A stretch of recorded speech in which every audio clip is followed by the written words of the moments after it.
Picture this. It's 11 p.m. in downtown Chicago, and Sarah is scrolling through her phone for the third time in 10 minutes. She's got 847 Instagram followers, 312 Facebook friends, and her phone buzzes with notifications all day long. Yet, as she sits in her studio apartment, she's never felt more invisible. Sound familiar? We're living through the strangest contradiction in human history. Our smartphones keep us connected to people 24/7, yet we've never felt more undervalued and isolated. It's like we're all shouting into this massive digital void, desperately craving to be heard and valued by the people we care about most. But what happens when our messages echo back unanswered? When does our existence in other people's lives feel more like a convenience than a necessity? Think about your last few text conversations. How many times did you send the first message? How often do you find yourself double texting because someone didn't respond fast enough? If you're like most people living in our major cities, whether it's New York, Los Angeles, or Miami, you've probably felt that sinking feeling when you realize you're always the one reaching out first. Here's where it gets interesting. About 2,000 years ago, a Roman emperor named Marcus Aurelius was dealing with his own version of feeling undervalued. Obviously, he didn't have Instagram or text messages, but he understood something profound about human nature that we've somehow forgotten in our digital age. He figured out that our true value doesn't come from how many people follow us back or how quickly someone responds to our messages. It comes from within. Marcus Aurelius wrote in his personal journal, which we now call Meditations, that we have power over our minds, not outside events. This wasn't just philosophical mumbling from a guy in a toga. This was practical wisdom from someone who had to manage an entire empire while dealing with the same human emotions we face today. The need to feel valued, respected, and prioritized by others. But here's the million-dollar question. How do we take this ancient wisdom and actually use it in our everyday lives? How do we stop feeling like we're chasing people for scraps of attention and start building relationships where we're genuinely valued and sought after? The philosophy at the heart of Stoicism teaches us something counterintuitive. To be indispensable, we don't need to be needy. We need to be valuable. And that value doesn't come from being available 24/7 or from constantly proving our worth to others. It comes from understanding 7 specific practices that the ancient Stoics mastered, practices that work just as well today in our hyper-connected world as they did in ancient Rome. These aren't manipulation tactics or psychological tricks designed to make people chase you. They're authentic, time-tested strategies for building relationships that resonate with real depth and meaning. When you apply these principles, something amazing happens. The company you keep becomes a reflection of your true identity, and people start seeing you not as someone they can take for granted, but as someone they genuinely value and prioritize. Over the next several minutes, we're going to explore these 7 practices together. Each one builds on the last, creating a complete framework for transforming how others see you and, more importantly, how you see yourself. Here's what Marcus Aurelius understood that most people miss. When you stop chasing validation from others and start building genuine value within yourself, the world has no choice but to take notice. 1. Stop being everyone's convenience store, the moon strategy. Let me ask you something. When was the last time you looked up at the moon and felt completely mesmerized by it? Probably during a new moon or crescent phase, right? You know why the moon captivates us most when it's not full every single night? Because rarity creates value. And that's exactly what's missing from most of our relationships today. Meet Jake, a 28-year-old marketing coordinator in downtown Seattle. Jake is that guy, you know, the one. He's always available. Text him at 2 a.m. He responds within minutes. Need someone to cover your shift? Jake's your man. Want someone to listen to your problems for 3 hours straight? Jake will cancel his own plans to be there.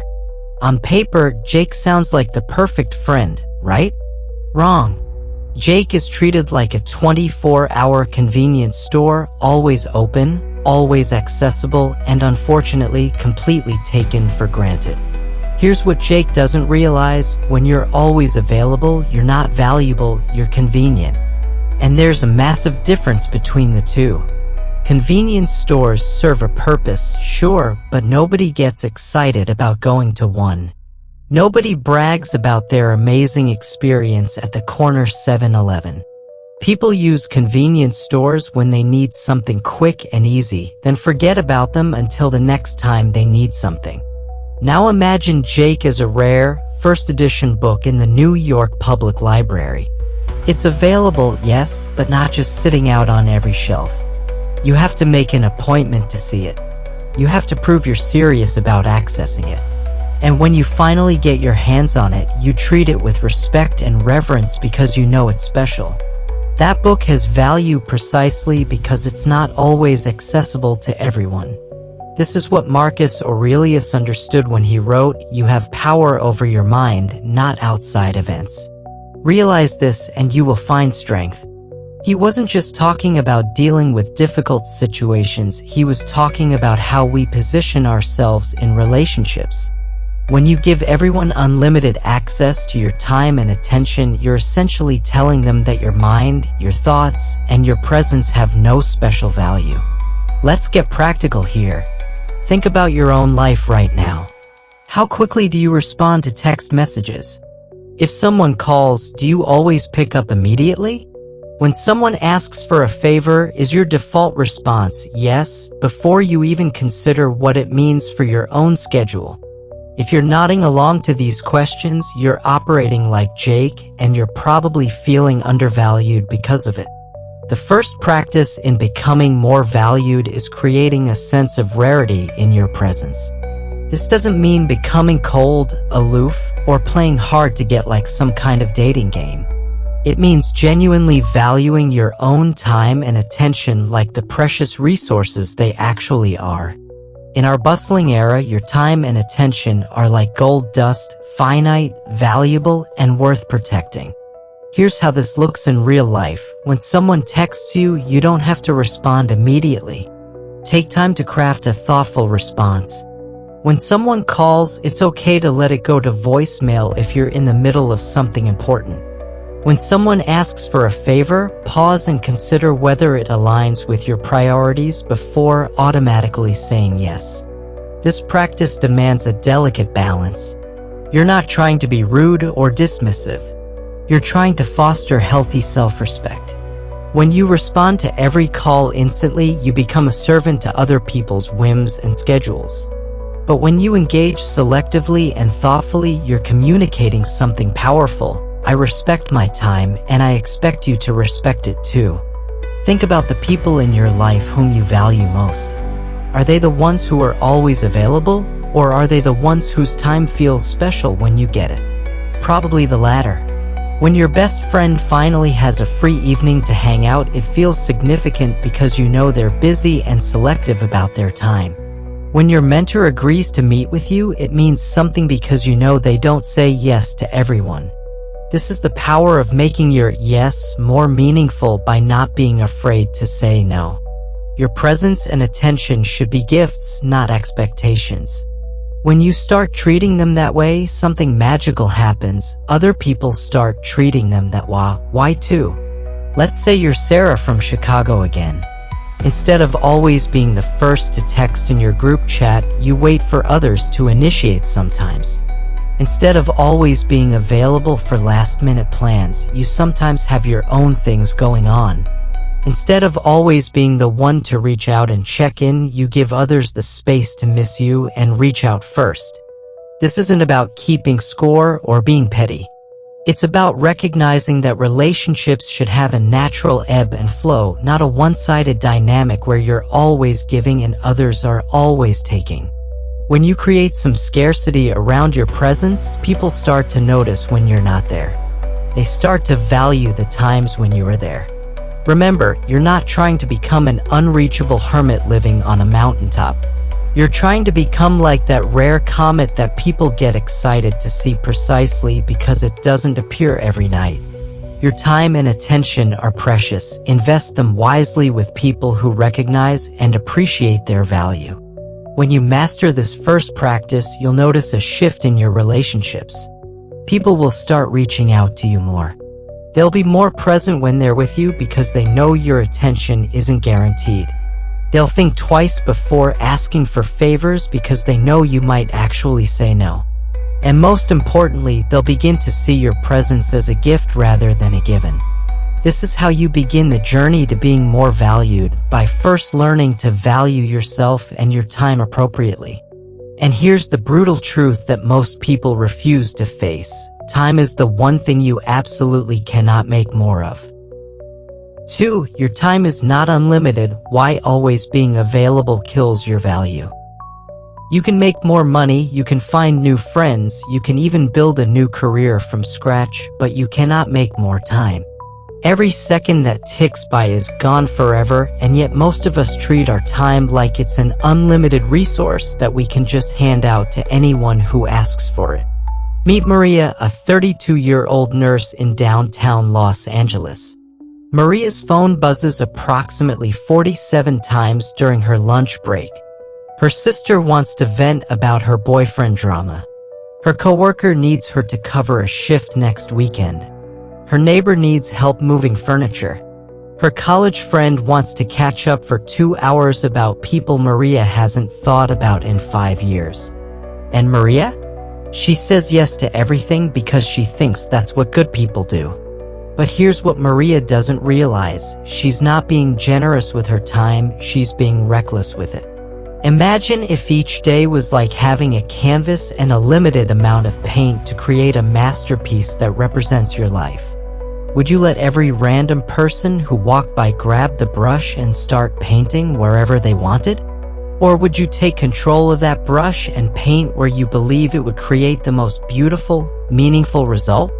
This is exactly what the Stoic philosophers understood about time management, though they didn't call it that. They called it living according to your values. When Marcus Aurelius talked about being the architect of your own fate, he wasn't speaking in abstract terms. He was talking about the daily choices of how you spend your most precious resource. Stoicism isn't about saying no just to be difficult or stubborn. It's about aligning your yes with what actually matters to you. Every time you say yes to something that doesn't serve your values, your goals, or your well-being, you're automatically saying no to something that could. When Maria spends 2 hours listening to her college friend complain about her job, she's saying no to the yoga class that helps her manage stress. When she covers that extra shift she doesn't need, she's saying no to the weekend trip that would recharge her energy. Let's talk about boundaries for a minute because most people get this completely wrong. Boundaries aren't walls that you build to keep people out. They're like the banks of a river that guide the flow of your time and energy toward what's truly important. Without riverbanks, water just spreads out everywhere and becomes a useless swamp. With proper banks, that same water becomes a powerful force that can carve through mountains. Think about the people in your life who you respect most. I guarantee they're not the ones who are available for every single request that comes their way. They're the people who are selective about their commitments, thoughtful about their time, and intentional about their choices. When they say yes to something, it means something because you know they could have said no. Here's where it gets interesting from a relationship standpoint. When you don't value your time, other people won't value it either. It's like having a precious gem in your hands. If you're constantly giving away pieces to everyone who asks, pretty soon you'll have nothing left for yourself, and people will start to see those pieces as worthless because they're so easy to get. But when you treat your time like the rare, irreplaceable resource it actually is, something magical happens. People start to respect it. They start to think twice before asking for it. And when you do choose to give it to them, they appreciate it more because they know it's not automatic. Let me give you a real-world example. David works in finance in Manhattan, and he used to be the guy who would stay late every night to help colleagues with their projects, even when it had nothing to do with his own responsibilities. He thought this made him valuable to the team. Instead, it made him the office doormat. People would dump their work on him because they knew he'd never say no. Then David started applying this second Stoic practice. He began setting clear boundaries around his time. He'd say things like, "I'd love to help you with that project, but I won't be available until Thursday afternoon. Would that work for you? Or, I can give you 30 minutes tomorrow morning to discuss this, but I'll need to wrap up by 9:30 for my next commitment." At first, some people were surprised. A few even got a little annoyed. But something interesting happened. David's actual contributions started getting noticed more. When he did help with projects, people paid attention because they knew his time was valuable. His boss started seeing him as someone with strong professional boundaries rather than someone who couldn't manage his workload. Within 6 months, David got promoted. This isn't about becoming selfish or uncaring. It's about recognizing that your time is a gift, and gifts should be given thoughtfully, not carelessly thrown around to anyone who happens to be nearby. When you value your time appropriately, you actually become more helpful to the people who matter most because you're not spreading yourself so thin that you're useless to everyone. The Stoics had a beautiful way of thinking about this. They believed that we are the architects of our own lives, which means we get to choose how to build our days, our relationships, and our experiences. But you can't be an architect if you let every passerby redesign your blueprint. You have to have a vision for what you're building and the discipline to stick to it. Here's your homework for this practice. For the next week, before you say yes to any request for your time, pause and ask yourself 3 questions. First, does this align with my values and priorities? Second, what am I saying no to by saying yes to this? And third, am I giving my time because I genuinely want to help or because I'm afraid of disappointing someone? Those 3 questions will revolutionize how you think about your schedule. You'll start to see that every choice about your time is actually a choice about your life. And when you start making those choices consciously and intentionally, people will begin to see you not as someone they can take for granted, but as someone whose time is genuinely valuable. Remember what Seneca, another great Stoic philosopher, taught. We are not given a short life, but we make it short by wasting it. Your time is not unlimited, but when you protect it wisely and invest it thoughtfully, it becomes incredibly powerful. People will start to value your presence more because it's not a given, it's a choice you make. Protecting your time creates value, but there's another layer to this that most people completely miss. Not everything about you needs to be an open book. 3. The art of strategic mystery. Don't show all your cards. Not everything about you needs to be an open book. In fact, the most captivating people you know probably aren't the ones who tell you their entire life story within the first 5 minutes of meeting them. They're the ones who reveal themselves slowly, like layers of an onion being peeled back one conversation at a time. Meet Alex, a 29-year-old graphic designer in Brooklyn. Alex is what you'd call an oversharer. On the first coffee date, she tells you about her childhood trauma, her ex-boyfriend's cheating scandal, her financial struggles, and her weird relationship with her mother. By the end of one conversation, you know more about Alex than some people know about their closest friends. The problem? There's nothing left to discover. Alex has given away all her mystery in one sitting, and now future conversations feel repetitive and shallow. Compare that to Jordan, who works at the same design agency. When you ask Jordan about his weekend, he might say, "I had an interesting conversation with someone I hadn't talked to in years." He doesn't immediately launch into every detail of who it was, what they discussed, and how it made him feel. Instead, he gives you just enough information to spark your curiosity. If you want to know more, you have to ask follow-up questions. Each conversation with Jordan feels like discovering a new chapter in an intriguing book.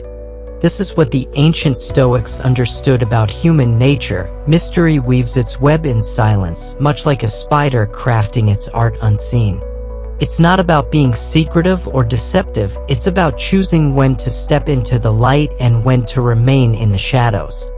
The Stoic philosopher who captured this best wrote, "He who reigns within himself and rules his passions, desires, and fears is more than a king." This isn't just about emotional control, it's about controlling the flow of information about yourself. Think of your life as a novel with chapters unfolding at a pace that keeps the reader engaged. You want to share your story, but you hold back just enough to spark curiosity. Imagine giving someone a map with hidden treasures marked on it, but not showing them all the paths to reach those treasures. This creates a journey of discovery where each interaction peels back a layer, revealing more depth and texture to who you are. Here's what most people get wrong about this concept. They think maintaining mystery means being cold, distant, or playing games. That's not it at all. Strategic mystery is about selective sharing, choosing what to reveal, when to reveal it, and to whom. It's about understanding that not every thought that crosses your mind needs to be spoken out loud. Let's get practical. When someone asks, "How was your day?" instead of launching into a 20-minute monologue about every detail from your morning coffee to your afternoon meeting, try something like, "It was full of surprises." If they're genuinely interested, they'll ask what kind of surprises. If they're just making small talk, you've saved both of you from an unnecessary overshare. This approach creates what psychologists call the curiosity gap, that space between what someone knows and what they want to know. When you leave small gaps in your stories, people naturally want to fill them in. They lean in. They ask questions. They become invested in understanding you better. Take Sarah, a marketing manager in Chicago. She used to be the type of person who would immediately tell everyone about her problems, her victories, her weekend plans, and her random thoughts throughout the day. Her colleagues knew everything about her, which made her feel transparent and uninteresting.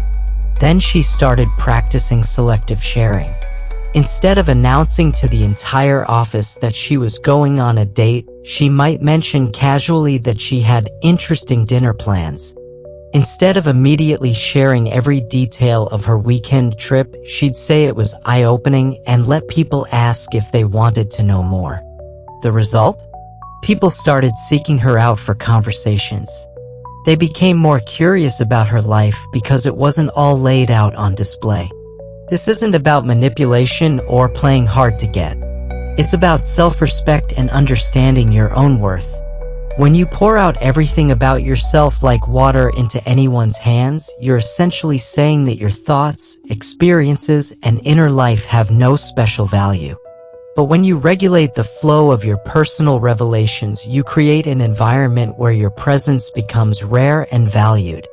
The Stoics taught that we should choose the gates through which we let others enter our inner world. This is a dance between the known and unknown, where each step is a deliberate choice, not a reckless stumble. You're not building walls around your essence, you're choosing who gets access to different rooms in the house of your personality. Here's how this looks in everyday life. When you accomplish something significant, you don't need to immediately broadcast it to everyone. Let some people discover your achievements naturally through your actions rather than your announcements. When you're going through a difficult time, you don't need to share every detail with every person who asks how you're doing.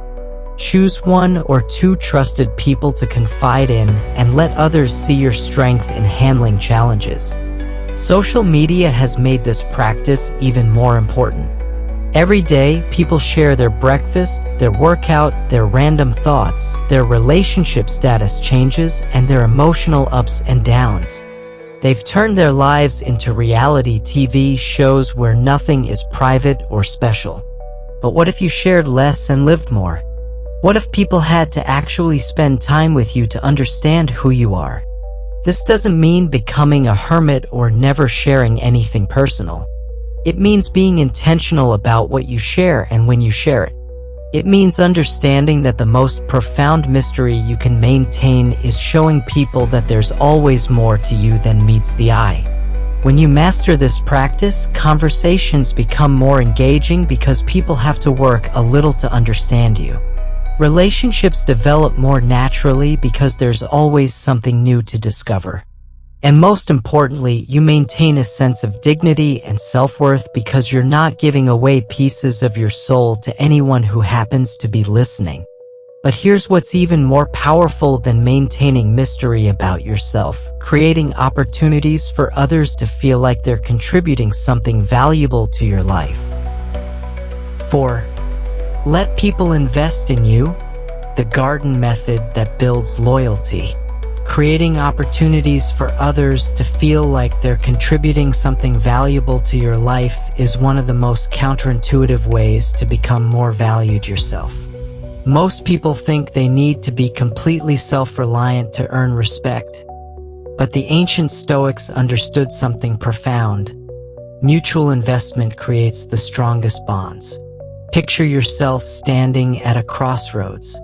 One path leads to complete self-reliance, where you never ask for help, never accept advice, and never let anyone feel needed in your life. The other path leads to mutual growth, where you create space for others to contribute their wisdom, support, and care while you do the same for them.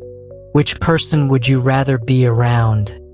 The one who makes you feel useless, or the one who makes you feel valuable? Meet Jennifer, a 34-year-old attorney in downtown Miami. Jennifer prides herself on being completely independent. She never asks colleagues for advice, never accepts help with projects, and always insists on handling everything herself. She thinks this makes her look strong and capable. Instead, it makes her colleagues feel unnecessary and disconnected from her. When promotion time comes around, Jennifer is shocked to learn that her peers don't feel invested in her success because she's never let them be part of her journey. Now consider Marcus, who works in the same law firm. When Marcus faces a complex case, he might ask a senior colleague, "I'd love to get your perspective on this strategy. You've handled similar cases before." When a junior associate offers to help with research, Marcus doesn't automatically decline. Instead, he says, "That would be incredibly helpful. Your fresh perspective might catch something I've missed." The result? People feel valued when they interact with Marcus. They become invested in his success because they've contributed to it. This is what Seneca, the great Stoic philosopher, hinted at when he spoke about finding joy in being chosen for tasks that enrich others. But it works both ways. When you allow others to enrich your life, they find joy in that contribution. You're not displaying weakness by accepting help. You're inviting shared strength. Think of this practice like tending a garden. You're the gardener, but you're inviting others to plant seeds of wisdom, support, and kindness in your soil. Each seed they plant helps your garden flourish, and in return, they feel the satisfaction of seeing their contributions bloom. This mutual growth fosters deeper connections and genuine respect because everyone involved feels valuable and appreciated. Here's where most people get this wrong. They think asking for help makes them look incompetent or needy. But there's a massive difference between being needy and being open to investment. Needy people drain others without giving anything back. People who invite investment create opportunities for mutual growth and shared success. Let's break this down with real examples.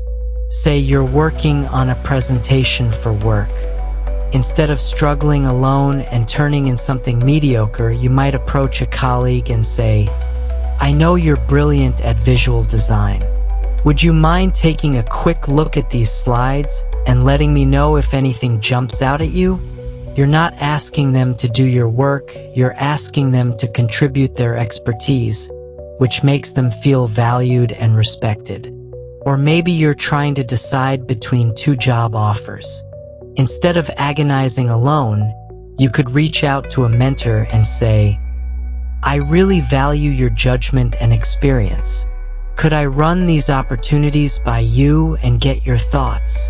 Again, you're not asking them to make your decision, you're asking them to invest their wisdom in your success. This approach creates what psychologists call the IKEA effect. People value things more when they've contributed to creating them. When someone gives you advice that helps you succeed, they feel partially responsible for that success. When someone supports you through a difficult time, they become invested in seeing you overcome that challenge. Take Lisa, a software developer in San Francisco. Lisa used to think that asking questions made her look incompetent, so she'd spend hours struggling with problems alone rather than asking her more experienced teammates for guidance. She thought this made her look self-sufficient, but really it made her teammates feel like she didn't value their expertise.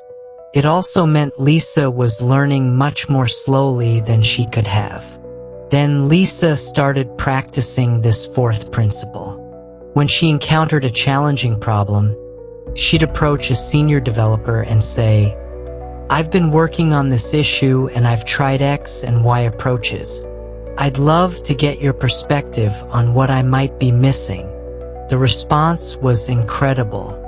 Her teammates started seeking her out to share knowledge. They became invested in her growth because they felt like contributors to it. Within a year, Lisa was promoted to a senior position herself. This isn't about becoming dependent on others or losing your independence. It's about recognizing that humans are naturally wired to want to help and contribute. When you give people meaningful ways to invest in your life, you're actually giving them a gift, the gift of feeling needed and valuable. Marcus Aurelius captured this beautifully when he wrote, "What is good for the hive is good for the bee." Your growth and their investment aren't just connected, they're the very essence of a meaningful, valued life. When people feel like they've contributed to your success, they become stakeholders in your journey. They want to see you succeed because your success validates their contribution. But here's the key. This has to be genuine. You can't fake needing help or pretend to value someone's input if you don't. People can sense authenticity, and they can also sense when they're being manipulated. The goal isn't to trick people into investing in you. It's to create real opportunities for mutual growth and support. This practice also requires humility, which is actually a strength in Stoic philosophy. It takes confidence to admit you don't know everything. It takes security to let others contribute to your success. And it takes wisdom to understand that the best relationships are built on mutual investment, not one-sided independence. When you master this practice, you'll notice that people start reaching out to you more often. They'll share opportunities with you because they feel connected to your success. They'll support you during difficult times because they've invested in your well-being. And they'll celebrate your victories because they feel like they've played a part in creating them. The beautiful irony is that by letting others invest in you, you actually become more valuable to them. But this kind of mutual investment only works when you've first learned to value yourself properly, which brings us to a fundamental truth about self-care. 5. Put your oxygen mask on first. Why self-care isn't selfish. Self-care isn't selfish, it's essential. And here's a fundamental truth about taking care of yourself: you cannot pour from an empty cup. Every time you're on an airplane, the flight attendant tells you the same thing during the safety demonstration. In the event of a loss of cabin pressure, oxygen masks will drop down. Put your mask on first before helping others. This isn't just advice for air travel, it's a life principle that most people completely ignore. Meet Rachel, a 31-year-old social worker in Boston. Rachel has built her entire identity around helping others. She works 60-hour weeks, skips lunch to counsel clients, takes calls at home during family dinners, and hasn't taken a real vacation in 3 years. She tells herself she's being noble and selfless. But here's what Rachel doesn't see: she's becoming increasingly irritable with her clients, her work quality is declining, and her personal relationships are suffering. By refusing to prioritize her own needs, Rachel has actually become less effective at helping anyone. Now consider James, who works at the same social services agency. James is equally passionate about helping people, but he approaches it differently. He takes his lunch breaks to recharge. He goes to the gym 3 times a week to manage stress. He turns off his work phone after 7 p.m. to preserve family time. He takes his vacation days to prevent burnout. Some people initially thought James was less dedicated than Rachel, but here's the interesting part: James's clients consistently rate him higher for effectiveness and support. His colleagues seek him out for advice because he's calm and clear-headed. His supervisors trust him with the most challenging cases because he's reliable and stable. The difference? James understands what Seneca meant when he said, "It is not the man who has too little, but the man who craves more that is poor." Rachel is constantly craving more time to help others because she's operating from a place of depletion. James operates from a place of abundance because he's taken care of his fundamental needs first. This principle goes against everything our culture teaches us about being a good person. We're told that selflessness is virtue and that prioritizing our own needs is selfish. But the Stoics understood something profound: you can't be truly generous with others if you're not first generous with yourself. You can't be a source of strength for others if you're running on empty. Think of your life as a garden. If you don't water your own plants first, your rest, your personal growth, your emotional nourishment, your physical health, how can you expect to share their beauty and shade with others? Your needs aren't luxury items that you attend to only after everyone else is taken care of. They're the foundation that makes everything else possible. This doesn't mean becoming narcissistic or ignoring other people's needs. It means understanding that meeting your fundamental needs is the first step to being genuinely helpful to others. When you're well-rested, you have patience for difficult conversations. When you're emotionally nourished, you have empathy to spare. When you're physically healthy, you have the energy to support others through their challenges. Let's get practical about what this looks like. Sarah works in marketing in Chicago and used to say yes to every social obligation, work request, and family demand that came her way. She thought this made her a good friend, employee, and daughter. Instead, it made her resentful, exhausted, and ineffective in all areas of her life. She was physically present for everyone, but emotionally absent because she had nothing left to give. Then Sarah started applying the Stoic principle. She began setting boundaries around her sleep schedule: no more staying up until 2 a.m. to finish other people's projects. She started saying no to social events when she needed time to recharge, not because she didn't care about her friends, but because she wanted to be fully present when she did spend time with them.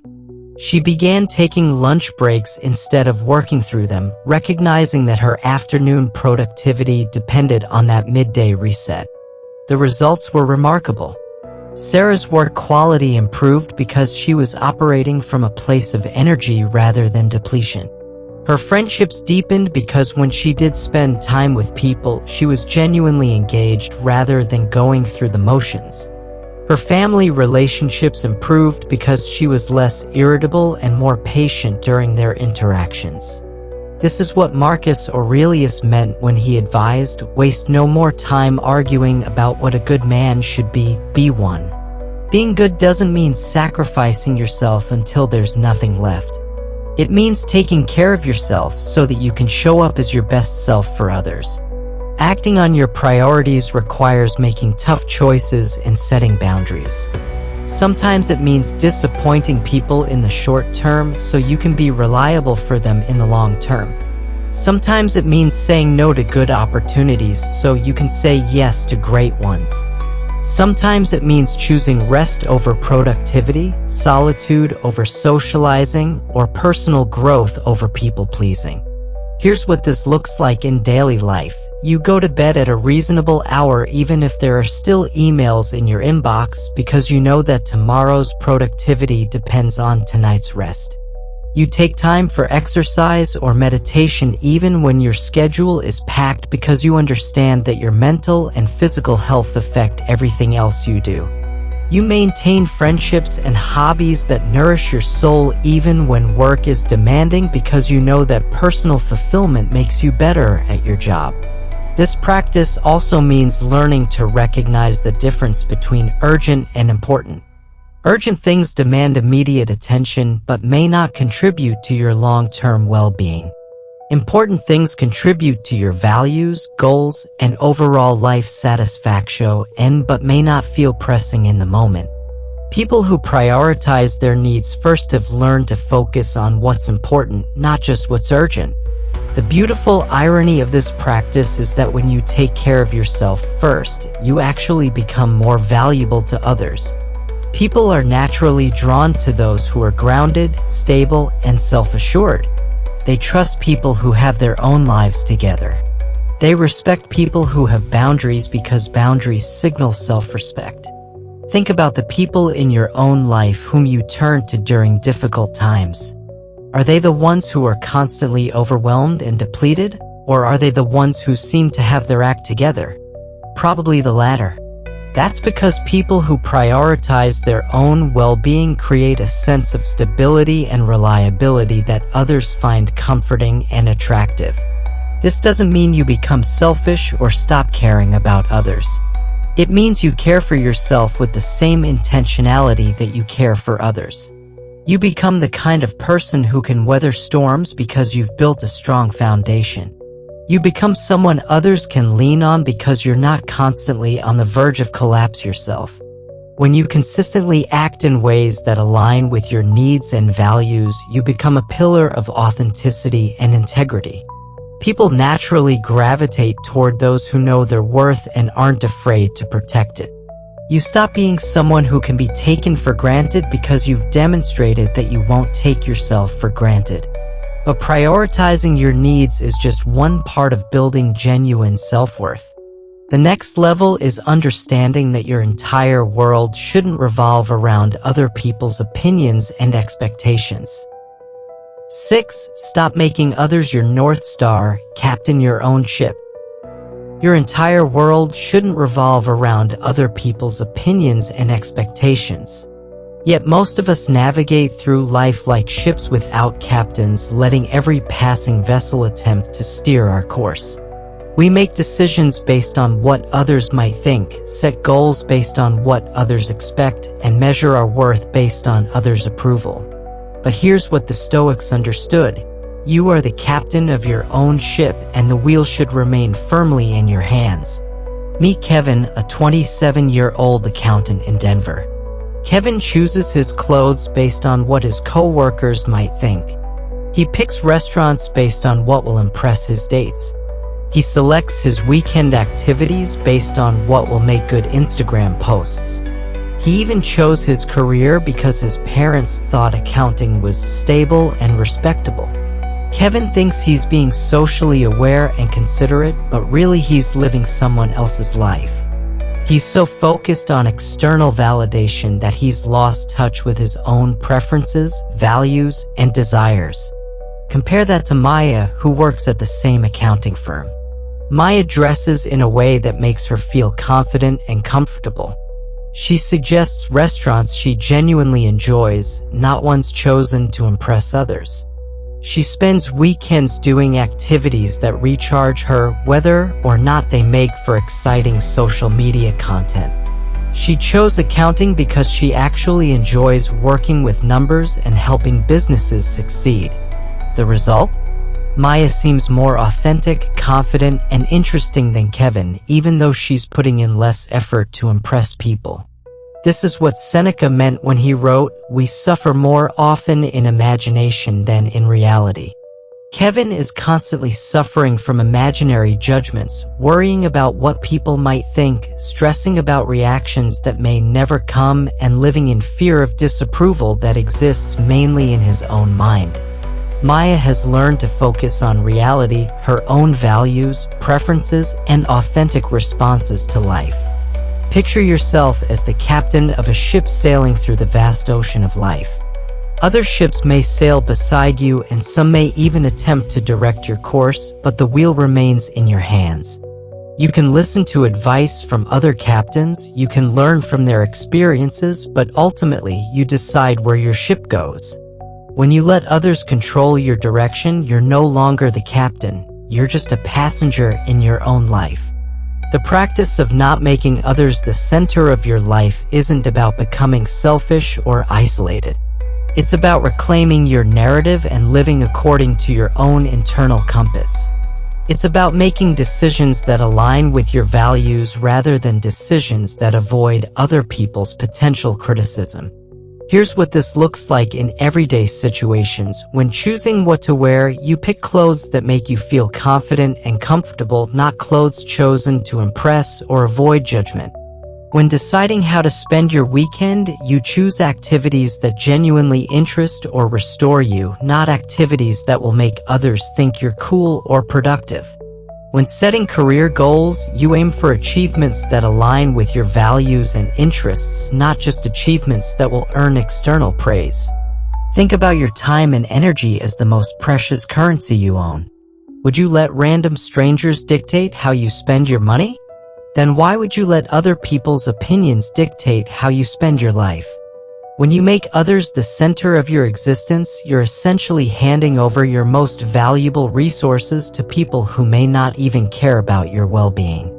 Take Jennifer, a graphic designer in Portland. Jennifer used to make every decision through the filter of what will people think? She'd spend hours crafting social media posts to get maximum likes. She'd agree to social plans she didn't enjoy because she was afraid of seeming antisocial. She'd take on freelance projects she hated because she thought turning down work made her look unprofessional. Jennifer was exhausted from constantly performing for an audience that mostly existed in her imagination. Then Jennifer started practicing the sixth Stoic principle. She began making decisions based on her own values and preferences rather than imaginary external judgments. She started posting on social media when she had something genuine to share, not to maintain an image. She began saying no to social events that drained her energy so she could say yes to activities that genuinely interested her. She started being selective about freelance work, choosing projects that aligned with her skills and interests. The transformation was remarkable. Jennifer's work improved because she was focusing on projects she cared about. Her friendships deepened because she was showing up as her authentic self rather than a carefully curated version. Her stress levels dropped dramatically because she was no longer constantly worried about managing other people's perceptions. This practice requires developing what the Stoics called the art of selective attention. In a world buzzing with opinions, judgments, and expectations, you learn to focus on what truly matters: your growth, your peace, and your authentic journey. This doesn't mean turning a blind eye to feedback or becoming completely self-absorbed. It means choosing not to let external noise dictate your internal worth. The key is learning to distinguish between valuable input and meaningless chatter. When someone whose judgment you respect offers thoughtful feedback, that's worth considering. When random acquaintances make offhand comments about your choices, that's just noise. When your mentor suggests a different approach to a project, that's valuable input. When strangers on social media criticize your lifestyle, that's meaningless chatter.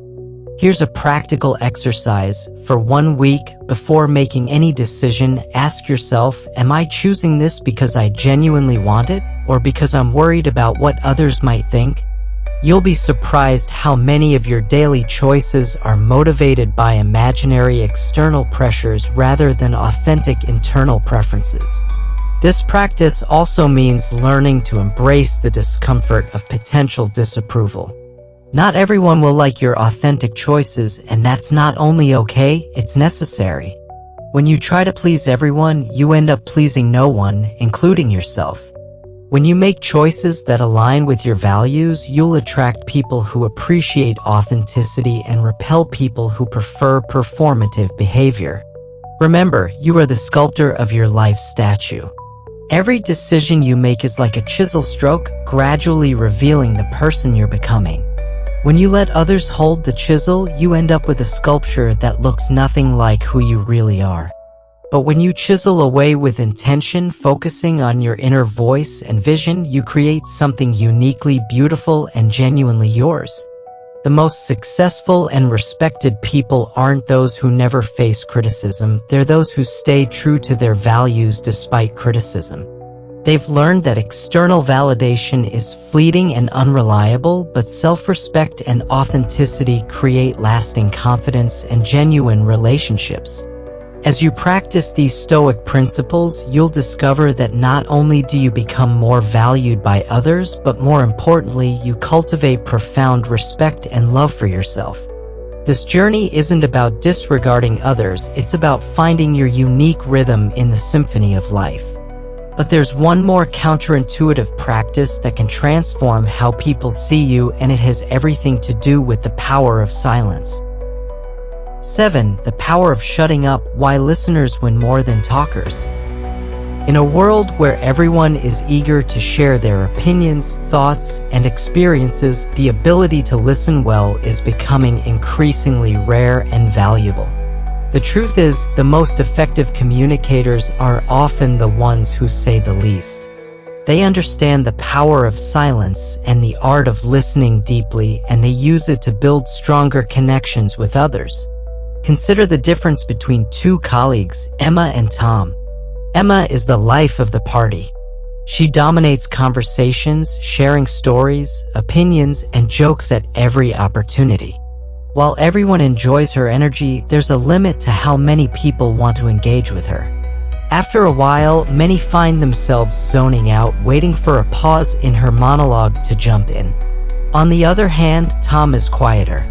When he enters a conversation, he listens intently, asking thoughtful questions and genuinely engaging with what others are saying. When he does speak, his contributions are meaningful and impactful.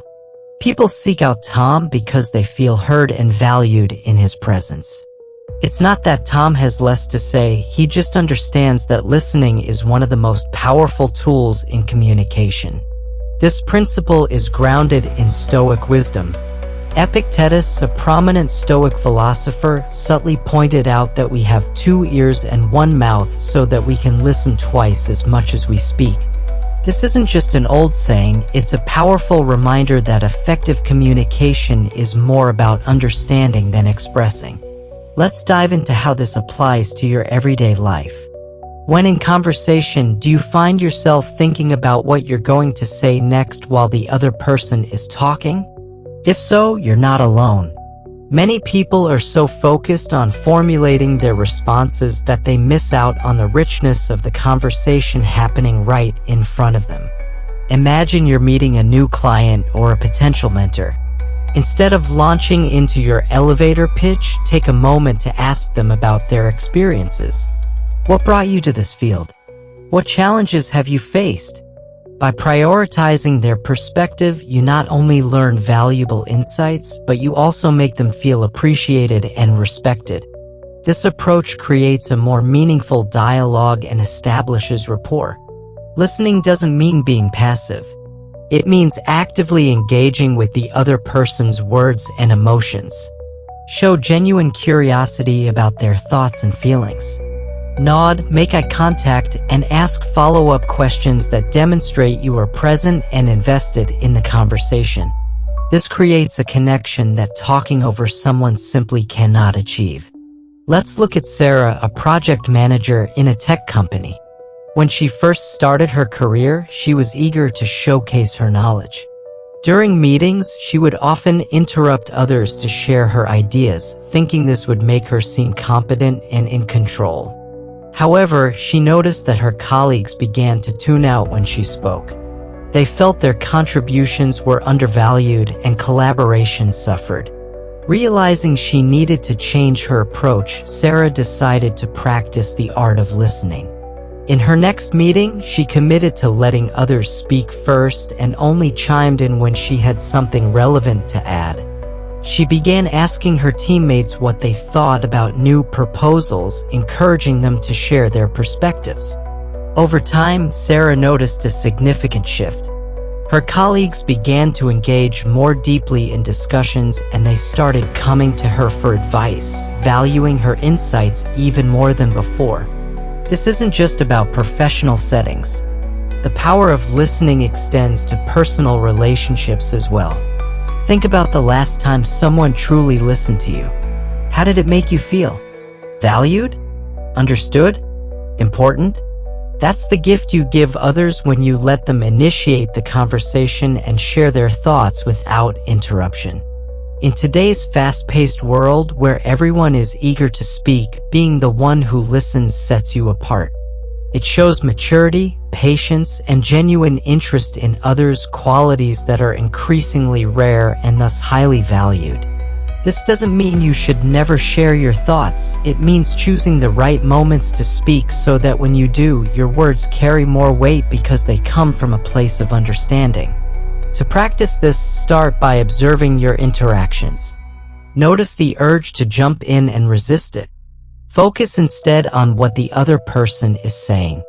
Ask questions that encourage them to elaborate. Show interest in their stories and thoughts. Over time, you'll find that not only do your relationships deepen, but your own understanding of people and the world around you will grow. Remember, in the quiet moments, wisdom often speaks the loudest. Listening allows you to connect with others on a level that mere words cannot achieve. It creates an environment where people feel valued and understood, and it positions you as someone who is secure in their own worth, someone who doesn't need to dominate a conversation to feel important.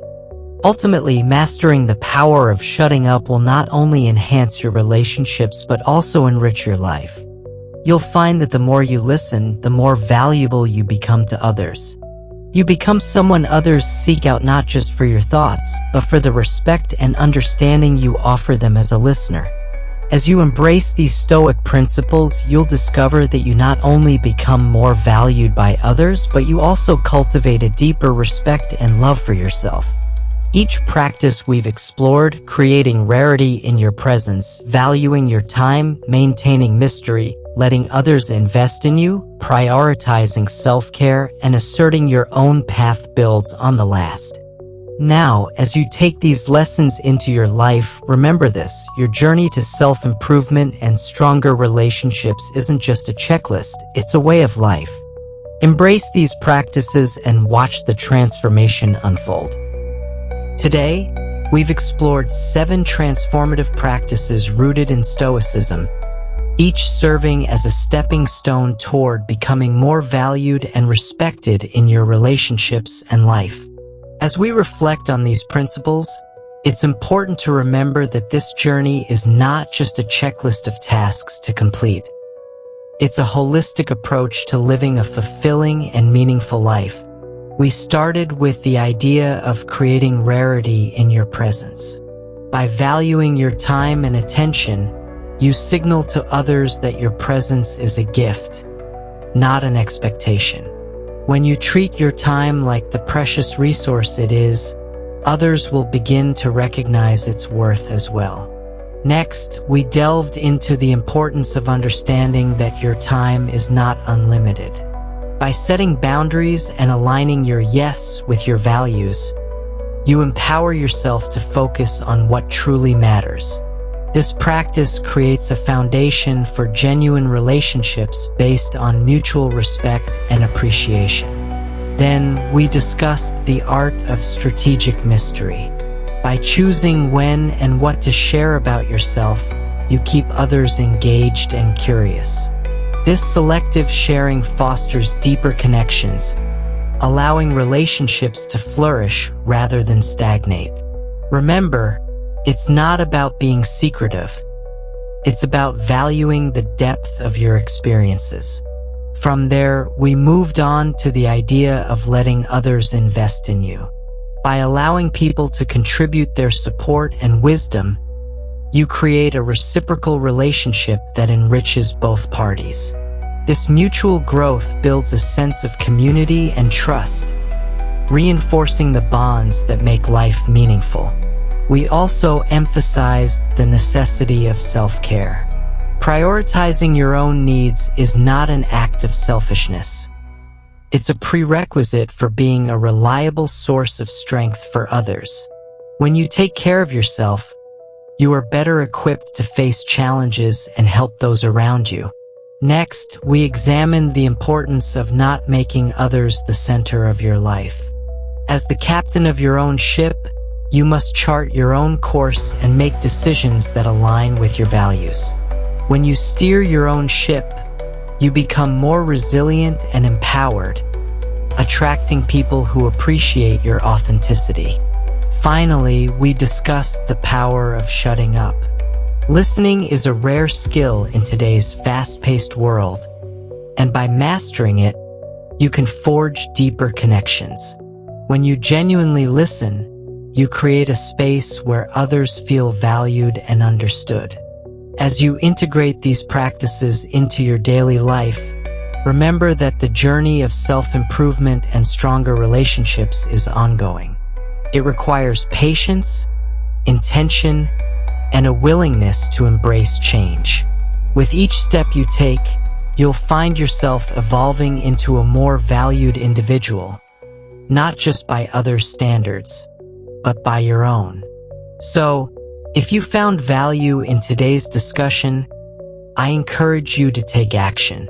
Start by implementing one or two of these Stoic principles this week. Reflect on how they impact your relationships and your self-perception. If you enjoyed this video, please hit the like button and turn on notifications to stay updated with our latest content.